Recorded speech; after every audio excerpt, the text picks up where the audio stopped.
میان خواب و بیداریست، چندم این شبیست که روشن میگذرد،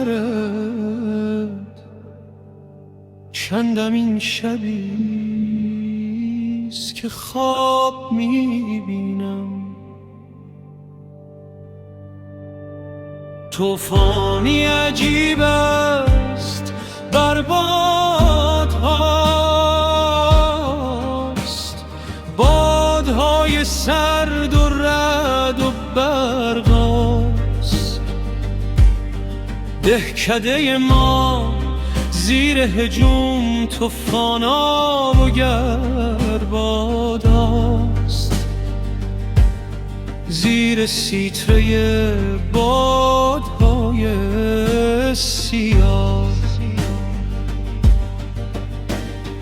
تاریکی های سیاهند با خنجری در پی نور،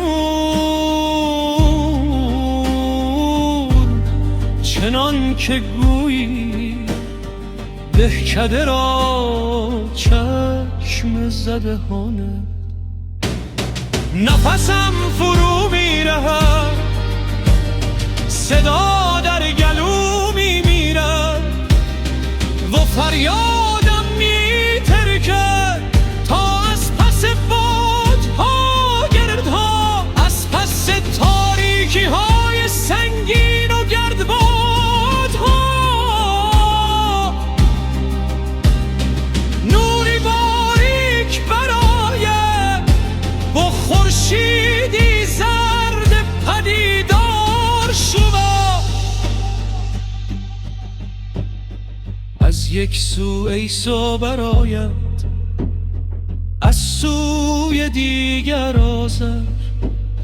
درویشی مست و قلندری سرکش براید و دهکده کوچک ما را در آغوش گیرد.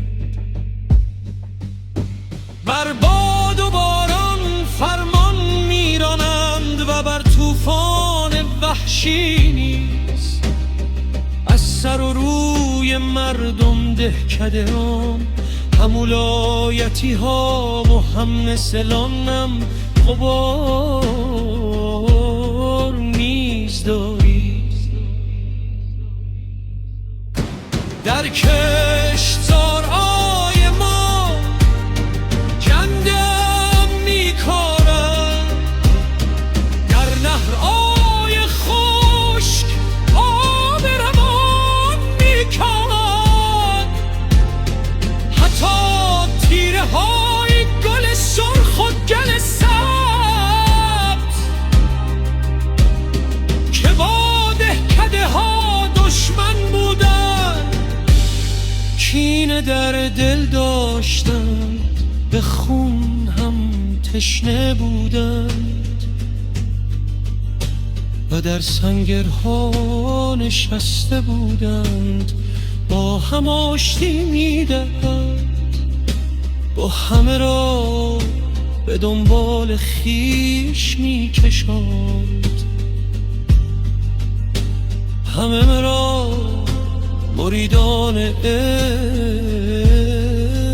میسازند. تفنگ ها را میشکنه، نیزه ها را میشکنه، تمام معیارهای جهان را در هم میشکنه. از چهره درویش نور خدا میبارد و بر ما نور کوه طور فرو میریزد. شبی شگفت بود خوابم نبرد، نفسم فرو رفته بود، صدا خاموش و فریادم از درون شکسته بود.